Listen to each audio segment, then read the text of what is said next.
Hello students, कैसे हैं आप सब। आशा करती हूँ आप अच्छे होंगे और अच्छे से अपनी पढ़ाई कर रहे होंगे। मैं मोनिका रावत आपका स्वागत करती हूँ आईसीटी वर्चुअल क्लासरूम देहरादून में। बच्चों, आज हम क्लास 8 का जो आपका सब्जेक्ट है साइंस, उसका चैप्टर फ्रिक्शन को कंटिन्यू करेंगे। तो बच्चों, लास्ट लेक्चर में हमने इस चैप्टर को कंप्लीट कर लिया था। हमने फ्रिक्शन के सारे कॉन्सेप्ट समझे थे। हमने देखा था कि जो आपका फ्रिक्शन होता है वो किस तरीके से हमारे लिए हानिकारक है और किस तरीके से लाभदायक है, और जो आपका फ्रिक्शन यानी घर्षण बल होता है उसे आप बढ़ा या घटा किस तरीके से जांच सकते हैं। इसके बाद हमने तरल घर्षण यानी फ्लूइड फ्रिक्शन के बारे में समझा था कि किस तरीके से फ्लूइड फ्रिक्शन के कारण जो हमारे जहाज होते हैं या जो हमारे एरोप्लेन्स होते हैं उनका एक स्पेसिफिक या विशिष्ट आकार होता है। आई होप आपको पूरा चैप्टर अच्छे से समझ में आ गया होगा। अब हम चलते हैं इसके एक्सरसाइज क्वेश्चंस की तरफ। तो हमारा आज का पहला क्वेश्चन है, जो आपका क्वेश्चन नंबर 1 है, फिल इन द ब्लैंक यानी रिक्त स्थानों की पूर्ति कीजिए। इसका पहला स्टेटमेंट है, friction opposes the dash between the surface in contact with each other। यानी आपको ये बताना है कि जो फ्रिक्शन होता है यानी जो घर्षण बल होता है, क्या होता है, घर्षण बल या घर्षण जो होता है वो दो सतह के बीच में लगता है जो आपस में कांटेक्ट में होती है। तो उसका क्या ऐसी चीज होती है जिसे आपका जो फ्रिक्शन है या घर्षण बल है वो अपोज करता है, यानी उसके अगेंस्ट वो कार्य करता है। अगर हम फ्रिक्शन की बात करें तो हम ये जानते हैं, जब भी दो ऑब्जेक्ट रिलेटिव मोशन में आते हैं यानी दो आपस में या दो सरफेसेस आपस में मूव करती हैं, ठीक है, दोनों कांटेक्ट में आती हैं, तभी क्या होता है, तभी आपका जो घर्षण बल है वो अपना रोल प्ले करता है। यानी घर्षण बल तभी आपको किसी भी एक्टिविटी में दिखाई देगा जब दो वस्तुएं आपस में मूव कर रही होंगी या रिलेटिव मोशन में होंगी। जैसे कि हम बात कर रहे थे कि आप क्या करते हैं, आपके पास कोई बड़ा सा अलमारी है, उसको आपको क्या करना है, एक कमरे से दूसरे कमरे में ले जाना है। तो आप उसे धक्का देते हैं। तो आप ये देखते हैं कि जब आप उसे धक्का देते हैं तो क्या होता है, आप धक्का देते हैं तो क्या होता है, एक आपका जो है रिलेटिव मोशन हो रहा है किसके बीच में, आपकी जो अलमारी है और जो फर्श है, इन दोनों के बीच में क्या है, रिलेटिव मोशन है। अब जब ये मोशन हो रहा है तभी आपका जो है फ्रिक्शनल फोर्स यानी घर्षण बल कार्य कर रहा है और इस ऑब्जेक्ट को यानी वस्तु को रोकने की कोशिश। तो यानी जब भी दो वस्तुएं या दो ऑब्जेक्ट जो कि आपस में संपर्क में है, कांटेक्ट में है, इनके बीच में जब रिलेटिव मोशन होता है तभी क्या होता है, घर्षण बल जो है इनकी मोशन को अपोज करता है, यानी इसकी गति को क्या करता है, अपोज करता है।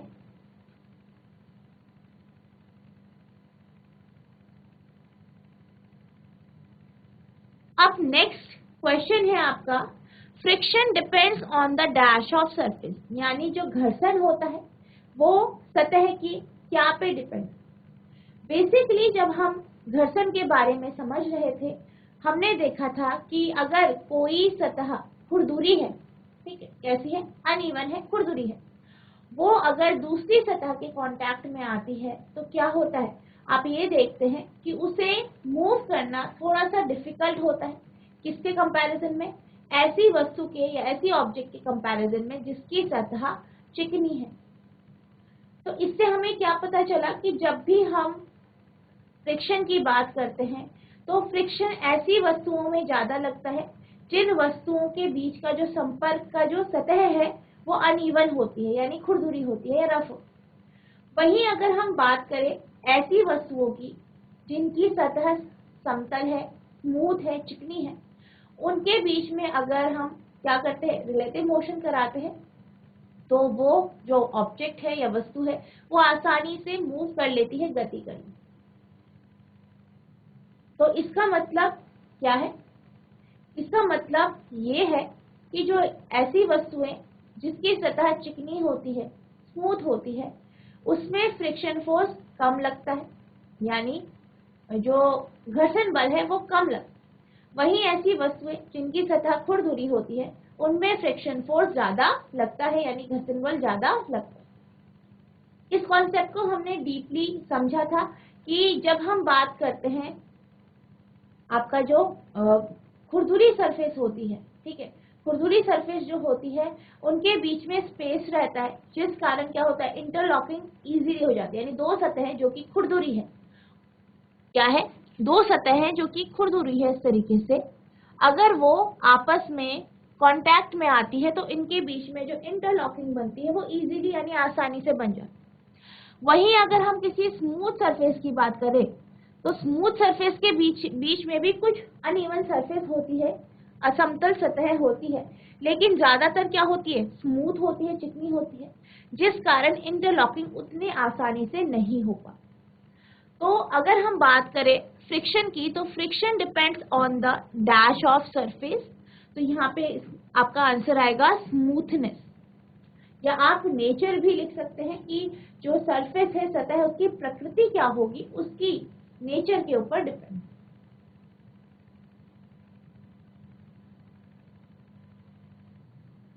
नेक्स्ट आपका क्वेश्चन है फ्रिक्शन प्रोड्यूसेस, यानी जब घर्षण होता है तो उससे क्या उत्पन्न होता है।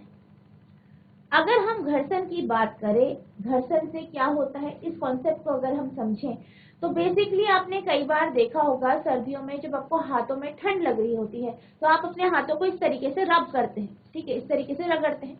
तो जब आप इसको इस तरीके से मूव कर रहे हैं तो आप ये जानते हैं कि इसमें क्या हो रहा है, जैसे आप इसे ऐसे करके गति करा रहे हैं, मूव करा रहे हैं, तो एक फ्रिक्शन फोर्स लगता है जो इसके मोशन को अपोज कर रहा है, यानी इस गति के, यानी जो ये इसकी डायरेक्शन है, गति की जो डायरेक्शन है उसको वो अपोज करता है, उसके अगेंस्ट कार्य करता है ताकि मोशन ना हो।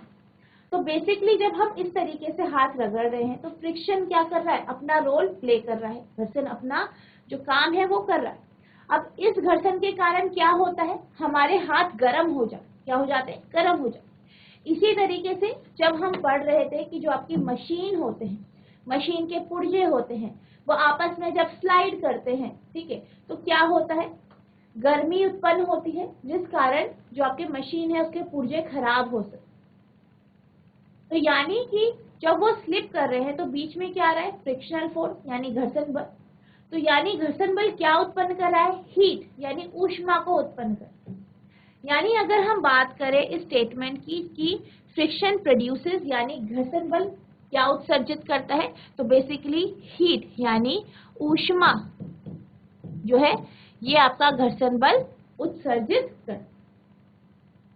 नेक्स्ट क्वेश्चन है the sprinkling of powder on the carrom board dash friction. अगर आप कैरम बोर्ड में पाउडर को छिड़के तो क्या होता है, ये आपसे पूछा गया है।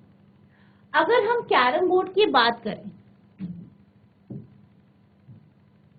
तो आपका जो कैरम बोर्ड होता है, कैरम बोर्ड में आप जब जो आपकी गीटियां होती है या स्ट्राइकर जो होते हैं, ठीक है, उनसे आप खेलते हैं तो आप क्या करते हैं, उनपे फोर्स लगाते हैं अपने अंगुलियों से, ताकि जो आपका ये गोटी है वो आपके टारगेट तक पहुंचे। अब क्या होता है, क्योंकि आपकी जो गोटी है और जो सरफेस है दोनों क्या है, अलग अलग जो है सतह, जो दोनों की सतह अलग है, लकड़ी की या जिस भी चीज का आपका कैरम बना है, लकड़ी या प्लास्टिक, और जो आपका ये गोटी होती है, इन दोनों की सतह अलग अलग होती है। अब अगर हम बात करें, इसकी जो सतह है वो थोड़ा खुरदुरी होती है। अब आपको जब खेलना होता है, यानी आप जब कैरम बोर्ड में खेल रहे होते हैं तो आप क्या चाहते हैं कि आपका स्ट्राइकर आसानी से मूव करे।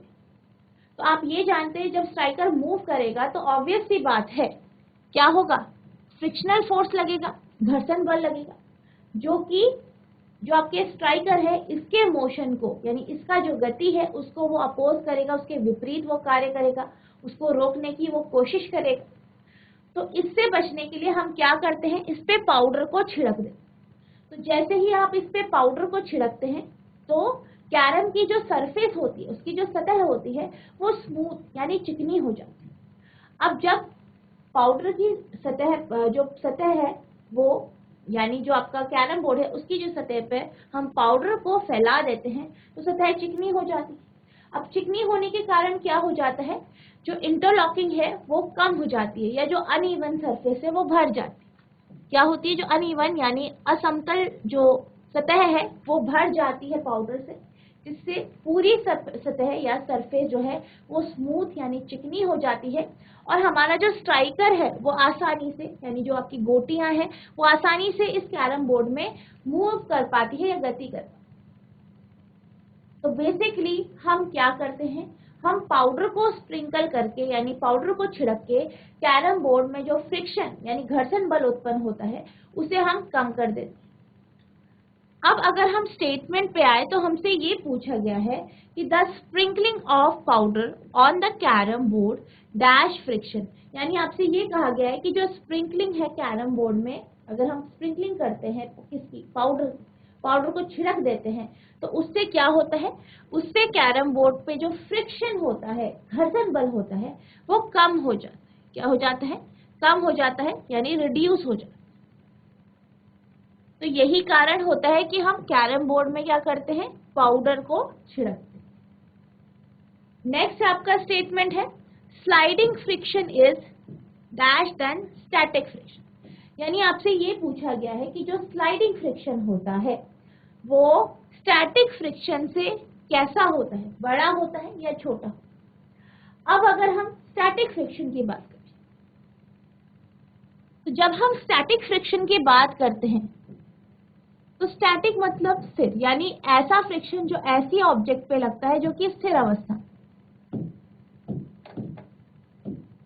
कैसी है, स्थिर अवस्था में। ये वस्तु है, ये सतह है, अब ऑब्जेक्ट क्या है, स्थिर अवस्था में, ठीक है। अब स्लाइडिंग की जब हम बात करते हैं स्लाइडिंग फ्रिक्शन, तो स्लाइडिंग फ्रिक्शन कब लगता है, जब दो वस्तुएं जो कि कांटेक्ट में है, संपर्क में है, वो आपस में क्या करती है, स्लाइड करती, क्या करती है, स्लाइड करती है, क्या करती है, आपस में स्लाइड करती है, तो आपका क्या होता है, स्लाइडिंग फ्रिक्शन लगता है। अब बेसिकली क्या हो रहा है, जब ये वस्तु स्थिर है तो यहाँ पे से एक फ्रिक्शन लग रहा है, फ्रिक्शनल फोर्स लग रहा है, जिसे हम स्टैटिक फ्रिक्शन कहते हैं, जो इस वस्तु को रोके हुए। वहीं अगर हम स्लाइडिंग फ्रिक्शन की बात करते हैं तो जब दो वस्तुएं आपस में स्लाइड करती हैं, क्या करती है, स्लाइड करती है, तो क्या होता है, एक फ्रिक्शनल फोर्स, एक घर्षण बल लगता है, जिसे हम क्या कहते हैं, स्लाइडिंग फ्रिक्शन कहते हैं। क्या कहते हैं, स्लाइडिंग फ्रिक्शन कहते हैं। और ये बेसिकली किसके कारण हो रहा है, क्योंकि दोनों वस्तुएं जो कि आपस में संपर्क में है, कांटेक्ट में है, ये आपस में क्या करिए, स्लाइड करिए, कुछ इस तरीके, ठीक है। जैसे कि आपकी हथेली इस तरीके से स्लाइड कर रही है, तो इस केस में क्या होगा, क्योंकि दोनों सरफेस आपस में स्लाइड कर रही है, फिसल रही हैं इस तरीके से, तो यहाँ पे जो फ्रिक्शन या घर्षण बल लगेगा उसे हम स्लाइडिंग फ्रिक्शन कहते हैं। अब अगर हम बात करें स्टैटिक फ्रिक्शन, तो स्टैटिक फ्रिक्शन क्या कर रहा है, इस ऑब्जेक्ट को रोके हुए एक जगह। वही स्लाइडिंग फ्रिक्शन इस ऑब्जेक्ट को यानी इस वस्तु को स्लाइड करा। इसका मतलब क्या है कि जो स्टैटिक फ्रिक्शन है वो इतना ज्यादा है, इतना अधिक है कि जो वस्तुएं हैं वो एक जगह स्थिर है, यानी स्टेशनरी पोजीशन। इसका मतलब क्या हुआ, इसका मतलब ये हुआ कि जो आपका स्टैटिक फ्रिक्शन है वो ज्यादा होगा आपके स्लाइडिंग फ्रिक्शन से। तो हम ये कह सकते हैं कि जो स्लाइडिंग फ्रिक्शन है वो कम है स्टैटिक फ्रिक्शन से, यानी जो आपका स्टेटमेंट है इसका जो आंसर होगा वो होगा sliding friction is less than the static friction. इस तरीके से आपको इन फिलअप्स को कंप्लीट करना।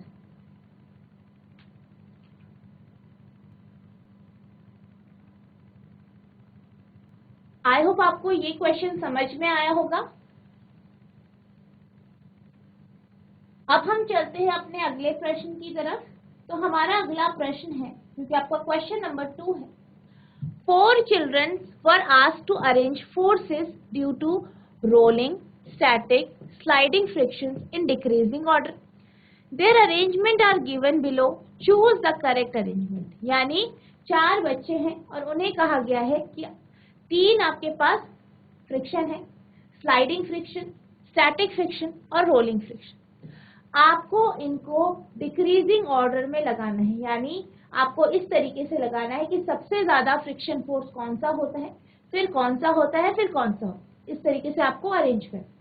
ठीक है, अब आपको क्या करना है, इन 4 आपको ऑप्शंस दिए गए हैं, इनमें से आपको एक सही जो ऑप्शन है यानी विकल्प है उसे आपको चुनना। पहला आपका ऑप्शन है रोलिंग, स्टैटिक, स्लाइडिंग। दूसरा है रोलिंग, स्लाइडिंग, स्टैटिक। तीसरा है स्टैटिक, स्लाइडिंग, रोलिंग। चौथा है स्लाइडिंग, स्टैटिक एंड रोलिंग। अब अगर हम बात करें कि सबसे ज्यादा किस तरीके का फ्रिक्शन फोर्स, तो हमारे पास 3 तरीके के फ्रिक्शन फोर्स है। एक है आपका रोलिंग फ्रिक्शन, दूसरा है आपका है दूसरा स्टैटिक फ्रिक्शन, और तीसरा है स्लाइडिंग।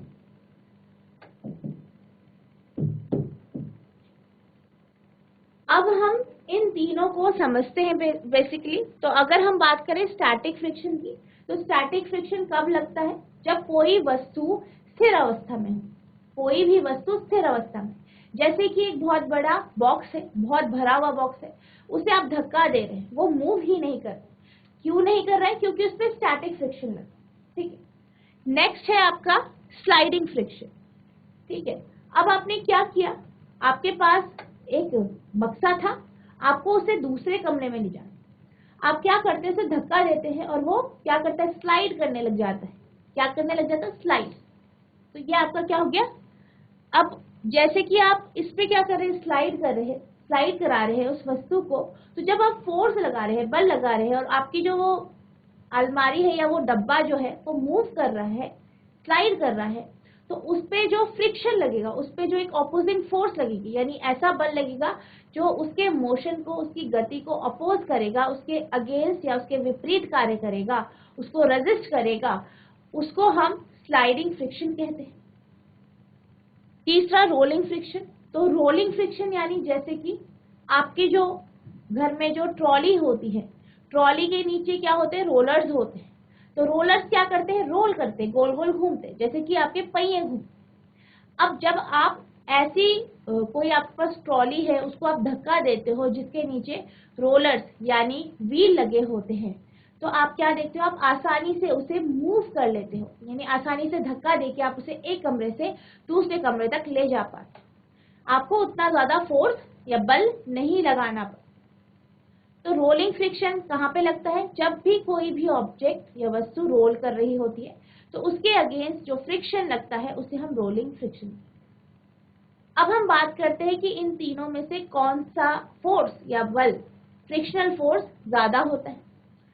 तो अगर हम बात करें स्टैटिक फ्रिक्शन की, तो स्टैटिक फ्रिक्शन तब लगता है जब कोई वस्तु मूव नहीं कर रही, यानी ये एक ऐसा फ्रिक्शन है, ऐसा घर्षण बल है जिसने वस्तु को एक स्थिर अवस्था में रखा है। अगर किसी भी वस्तु को जो कि स्थिर अवस्था में है, उसे अगर हमें मूव कराना है तो हमें बहुत ज्यादा बल लगाना पड़े। तो हम ये कह सकते हैं कि स्टैटिक फ्रिक्शन सबसे ज्यादा जो है होता है। ठीक है, अब हम बात करते हैं स्लाइडिंग फ्रिक्शन की। तो स्लाइडिंग फ्रिक्शन यानी जब हम किसी वस्तु को स्लाइड करा रहे हैं, धक्का दे, तो इसमें भी हमें काफी अमाउंट का जो है फोर्स यानी बल लगाना पड़ता है। लेकिन जो हम बल इसमें लगाते हैं, किसी भी वस्तु को स्लाइड कराने में जो हम बल लगाते हैं, वो बल जो है आपके स्टैटिक फ्रिक्शन से तो कम होता है, लेकिन रोलिंग फ्रिक्शन से ज्यादा होता है। क्या होता है, स्टैटिक फ्रिक्शन से कम बल होता है, रोलिंग फ्रिक्शन से ज्यादा बल होता है। यानी हम ये कह सकते हैं कि सेकेंड नंबर पे, यानी स्टैटिक फ्रिक्शन से जो कम, जिसपे हमें बल लगाना पड़ रहा है, या जो फ्रिक्शन स्टैटिक फ्रिक्शन से कम है, वो आपका स्लाइड। अब हम बात करते हैं रोलिंग फ्रिक्शन की। तो जैसे कि हमने अभी समझा कि हम जब भी एक ट्रॉली को एक जगह से दूसरी जगह लेके जा रहे हैं, तो उस ट्रॉली के नीचे अगर रोलर्स लगे हैं, गरारे लगे हैं, या फिर आपकी जो व्हील्स हैं, पहिए लगे हैं, तो वो आसानी से एक जगह से दूसरी जगह या एक कमरे से दूसरे कमरे तक ले जाई जा सकती है। और हमने ये भी देखा कि इसमें हमें बहुत ज्यादा बल लगाने की जरूरत नहीं पड़ रही। यानी कि जो रोलिंग फ्रिक्शन को अगेंस्ट अगर हमें कार्य करना है तो हमें इतना बल लगाना है जो कि आपके स्लाइडिंग और स्टैटिक दोनों फ्रिक्शन से बहुत ही कम है। यानी अगर हम बात करें रोलिंग फ्रिक्शन की, तो रोलिंग फ्रिक्शन बहुत ही कम होता है, जिस कारण हमें उसे अपोज करने के लिए, उसके अगेंस्ट, उसके विपरीत हमें जो कार्य करना होता है या जो फोर्स लगाना होता है वो काफी कम अमाउंट का फोर्स होता है। यानी सबसे कम इन तीनों में जो फोर्स होता है वो आपका रोलिंग फ्रिक्शन है। आई होप आपको समझ में आया होगा। यानी कि सबसे ज्यादा जो फ्रिक्शनल फोर्स है वो स्टैटिक का होता है, उससे थोड़ा कम स्लाइडिंग और सबसे कम रोल। अब अगर हम बात करें हमारा जो क्वेश्चन है उसके आंसर की, तो आपका सबसे पहले आएगा स्टैटिक, दूसरा स्लाइडिंग और फिर तीसरे नंबर पे आपका रोलिंग आएगा, क्योंकि हमें इस क्वेश्चन में जो फ्रिक्शनल फोर्स है उन्हें इस तरीके से अरेंज करना है कि पहले सबसे ज्यादा वाला फोर्स आए और लास्ट में सबसे कम। आई होप आपको ये क्वेश्चन समझ में आया होगा।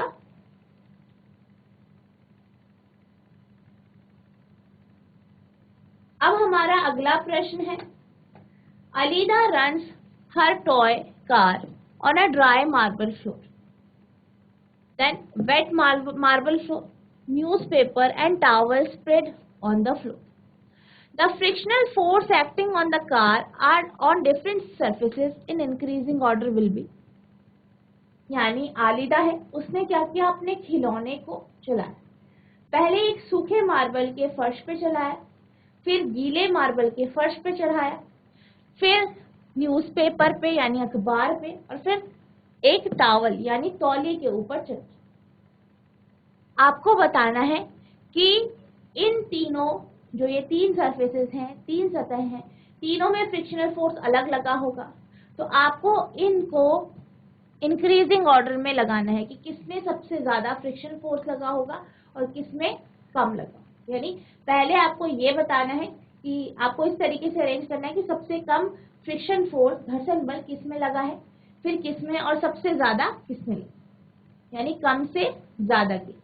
इस तरीके से आपको अरेंज करना। अब हम बात करते हैं टॉय के, यानी जो खिलौना है उसके मोशन की, उसकी गति की, किसमें, ड्राई मार्बल और आपका जो वेट मार्बल है। अगर हम वेट यानी गीले मार्बल के फर्श की बात करें तो उसमें क्या होता है, क्योंकि पानी जो है उसकी सतह पर पड़ गया है, तो जो सरफेस है, जो सतह है वो ज्यादा स्मूथ हो जाती है, ज्यादा चिकनी हो जाती है, जिस कारण क्या होता है, जो आपके ऑब्जेक्ट है, वस्तु जो है वो आसानी से वहां पे मूव कर ले, आसानी से मूव करती है। इसका मतलब क्या है कि फ्रिक्शन फोर्स कम लगा, घर्षण बल कम। वही ऐसा फर्श, ऐसा मार्बल का फर्श जिसकी सतह सूखी होती है, बिल्कुल ड्राई है, उसमें गीले मार्बल के फर्श के कंपैरिजन में या उससे अगर हम तुलना करें तो वहां पे जो है ऑब्जेक्ट को चलने में या वस्तु को चलने में थोड़ा सा कठिनाई होती है या ज्यादा हमें फोर्स लगाना पड़ता है, जिस कारण इसमें जो फ्रिक्शन फोर्स है वो वेट मार्बल के कारण से ज्यादा हो। यानी अगर हम बात करें इन दोनों में तो इस पे जो फ्रिक्शन फोर्स है वो कम है, इस पे कम लगता है, यानी वेट मार्बल, गीले मार्बल में, और इसमें क्या लगता है, ज्यादा। अब हम बात करते हैं मार्बल, न्यूज़पेपर और टॉवल। अगर हम मार्बल के फर्श की बात करें, न्यूज़पेपर के फर्श की बात करें या सतह की बात करें, और तौलिए के सतह की बात करें, तो तीनों में स्मूथ सबसे मार्बल हो। यानी मार्बल का जो मार्बल है ये जो है, इसकी जो सरफेस है वो ज्यादा चिकनी है, जिस कारण घर्षण बल इस सरफेस में कम लगेगा और बाकी दो सरफेस में ज्यादा लगेगा। अब अगर हम न्यूज़पेपर और टॉवल की बात करें तो न्यूज़पेपर की जो सतह होती है वो तौलिए की सतह के कंपैरिजन में चिकनी होती है, जिस कारण अगर हम किसी भी वस्तु को न्यूज़पेपर में यानी अखबार में चलाएंगे तो वो तौलिए के कंपैरिजन में या तौलिए से अगर हम उसे कंपेयर करें तो वो आसानी से चल जाए। वहीं क्योंकि तौलिए की सतह खुरदुरी है, जिस कारण उसमें ऑब्जेक्ट को चलने में थोड़ा सा डिफिकल्टी होगी। यानी इन दोनों में जो चिकनी सतह है वो न्यूज़पेपर की है, तो यहाँ पे हमारा जो फ्रिक्शनल फोर्स होगा वो कम लगेगा तौलिए के कंपैरिजन। यानी कि सबसे कम जो है आपका जो है वेट मार्बल फ्लोर, जो वेट मार्बल फ्लोर है इसमें फ्रिक्शन लग रहा है, यानी गीला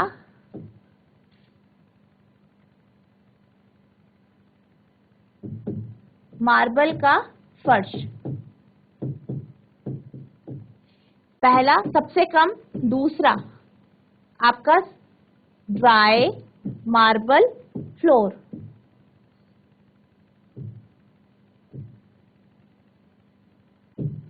यानी सूखा मार्बल का फर्श। तीसरा है न्यूज़पेपर, यानी अखबार।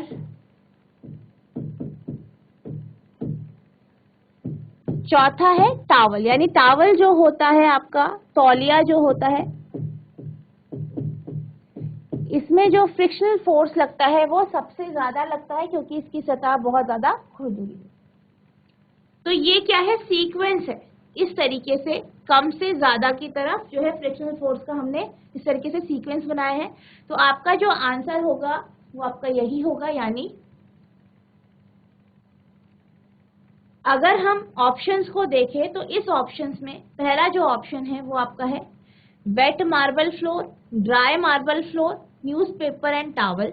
दूसरा है newspaper, towel, dry marble floor, wet marble floor. तीसरा है towel, newspaper, dry marble floor, wet marble floor. और चौथा है wet marble floor, dry marble floor, towel और न्यूज़पेपर। तो इसमें जो आंसर है आपका वो ऑप्शन पहला ऑप्शन है, यानी ऑप्शन ए है। यानी wet marble floor, dry marble floor, newspaper और टॉवल। तो ये आंसर होगा इस क्वेश्चन का।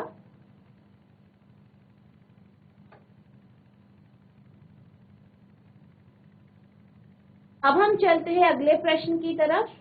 तो हमारा अगला प्रश्न है, suppose your writing desk is tilted a little, यानी आपका जो ऐसी डेस्क जिसके ऊपर आप लिख रहे हैं, यानी जो आपका मेज है वो हल्का सा तिरछा है। A book kept on it started sliding, एक किताब जो आपने इसके ऊपर रखी है वो फिसलने लग जाती है। Show the direction of frictional force acting on it, आपको ये बताना है कि फ्रिक्शन फोर्स यानी घर्षण बल किस सतह पर किस तरफ लगे। यानी आपको क्या कहा गया है, आपको कहा गया है कि आपकी डेस्क है इस तरीके की, आपने यहाँ पे किताब रखी इस तरीके से, ये किताब है आपकी, ठीक है, ये आपकी क्या है, किताब है।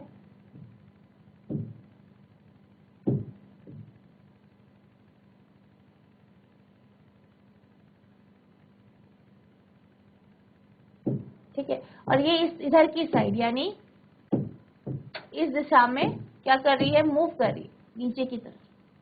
आपको ये बताना है कि इस तरीके से आपकी जो किताब है वो एक तिरछे मेज पे रखी गई है और वो नीचे की तरफ जा रही है। तो आपका जो घर्षण बल है, यानी इस किताब में जो घर्षण बल लगेगा, ठीक है, जो इस किताब पे घर्षण बल लगेगा वो किस तरफ लगेगा। क्योंकि आपकी जो किताब है वो इस तरफ जा रही है, तो क्या करता है घर्षण बल, मोशन का अपोज, यानी जिस दिशा में गति हो रही है उसकी विपरीत दिशा पे लगेगा। यानी अगर हम घर्षण बल की बात करें तो वो कुछ इस तरीके से लगेगा, यानी इस दिशा पे लगेगा। तो हम ये देख सकते हैं कि जो घर्षण बल है वो ऊपर की तरफ लगेगा। यानी अगर हम बात करें फ्रिक्शनल फोर्स यानी घर्षण बल की, तो जो घर्षण बल होगा वो अपवर्ड यानी ऊपर की तरफ लगेगा। That is the direction opposite to that of sliding, यानी उस दिशा में जो कि किताब के नीचे फिसलने की दिशा है उसके उल्टी दिशा में, उसके विपरीत दिशा में लगेगा, यानी ऊपर की तरफ लगेगा। आई होप आपको ये क्वेश्चन समझ में आया होगा। अब हम चलते हैं अगले प्रश्न की तरफ। तो हमारा अगला प्रश्न है, you spill a bucket of soapy water on a marble floor accidentally, यानी आप क्या करते हैं, आप एक मार्बल के फर्श पे साबुन का जो पानी है उसे गिरा देते हैं। Would it make it easier or more difficult for you to walk on the floor? Why? अब आपसे ये पूछा गया है कि अगर आप किसी मार्बल के फर्श पे जो है साबुन के पानी को गिरा देते हैं, ठीक है, तो आपको चलने में दिक्कत होगा या आसानी होगी, ये आपको बताना है। और क्यों होगा ऐसा, ये भी आपको बताना।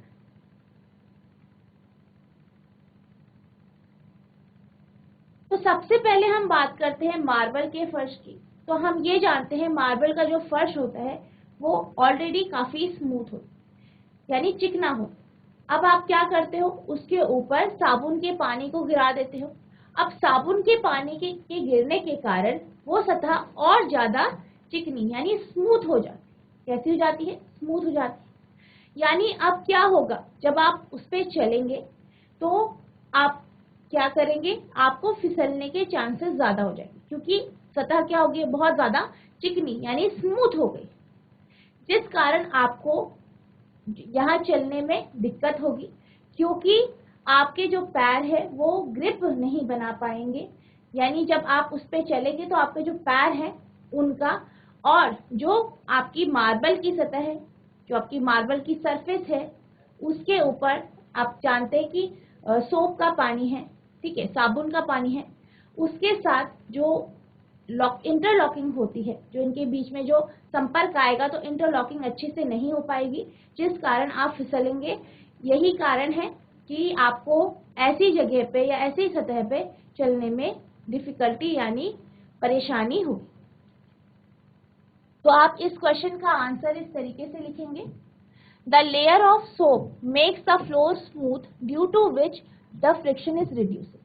अब क्या होगा, जैसे ही पानी यानी जो साबुन का पानी है वो फर्श की सतह पर जब फैल जाएगा तो क्या हो जाएगा, इससे जो सतह है और चिकनी हो जाएगी, जिस कारण जो घर्षण बल है, जो फ्रिक्शन फोर्स है, वो कम हो जाएगा, रिड्यूस हो जाएगा।